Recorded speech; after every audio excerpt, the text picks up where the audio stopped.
India has emphasized that any trade deal with the United States must respect its red lines amid tensions over Washington's imposition of additional tariffs on New Delhi. Jaishankar said during an event in New Delhi on Sunday that negotiations with US were ongoing and the aim was to reach a trade understanding that protects India's national interests. Jaishankar reiterated that a trade understanding with the US was essential. However, any agreement must safeguard India's core interests. Whatever happens, at the end of the day, there has got to be a trade understanding with the United States. There has to be one because it is the world's largest market, but also because it is, much of the world has reached those understandings. But it has to be an understanding where our bottom lines, our red lines are respected. In any agreement, there are things you can negotiate and there are things you can't. Jaishankar had drawn India's red line in the context of recent tensions over the tariffs imposed by US. Now let's look at the origin of the term red line, derived from the concept of a line in the sand. The term red lines appears to have emerged in the 70s to denote actions one nation regards as unacceptable from other nations. In a nutshell, it is an implicit threat. In 2021, President Putin said Russia would be forced to act if its red lines on Ukraine were crossed by NATO. Former US President James Monroe's Monroe Doctrine of 1823 involved drawing a red line with an implicit war threat by the US against any European effort to colonize or reassert control in the Western Hemisphere. In a meeting with the US President Joseph Biden in November 2022, Chinese President Xi Jinping declared that Taiwan was the first red line that must not be crossed. Donald Trump has been keeping everybody guessing as usual, from calling India and China funders of Russia's Ukraine at the UN to terming Prime Minister Modi a good friend, while also cozying up to Pakistan and repeatedly making a claim on the ceasefire that followed Operation Sindoor. But finally, we have also drawn that red line. But most important thing is that the Prime Minister has said that he will not allow the interest of the farmers to be sacrificed. Let me straight away go to Ambassador Jain Dasgupta. Sir, to put it simply for our viewers, you are the expert. What is the red line that Jaishankar is talking about tangibly? What is that red line? I think Minister Jaishankar is talking about several red lines, not a single one.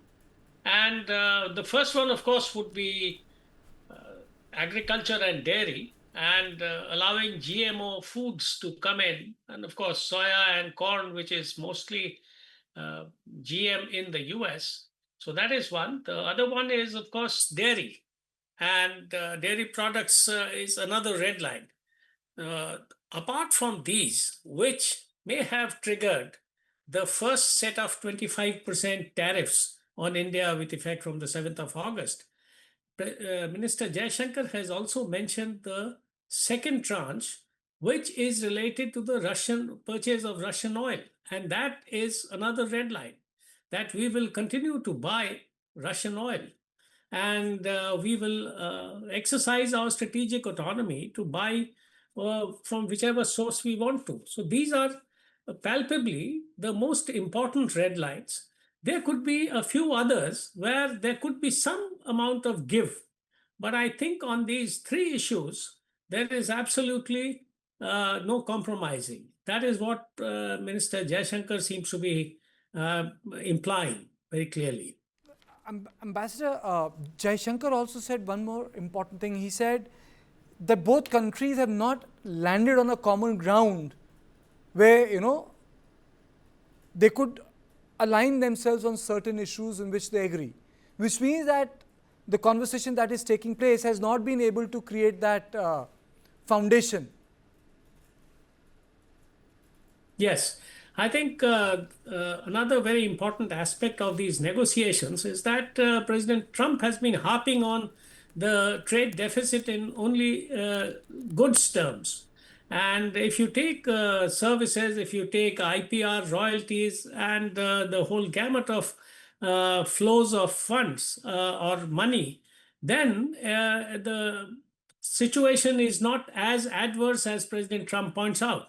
So I think that has led to the levying of this these tariffs of 25%. But Ambassador, there has to be some kind of an understanding which has to be arrived at, that, what is it that you are taking into account to come to your conclusions? and how do you want us to cooperate so as to address this situation? But, Of course, India seems to.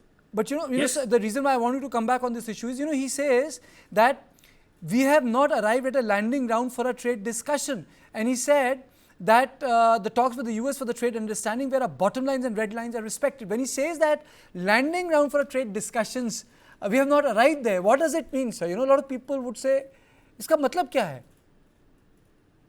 I think the basic thing is the rationale for imposing tariffs on India, which don't seem to have any logic. Of course, the tariffs on the other countries also don't seem to have any logic. So that is, I think, what he's been hinting at, to my mind, that the whole logic of imposing, unilateral tariffs and very high tariffs at that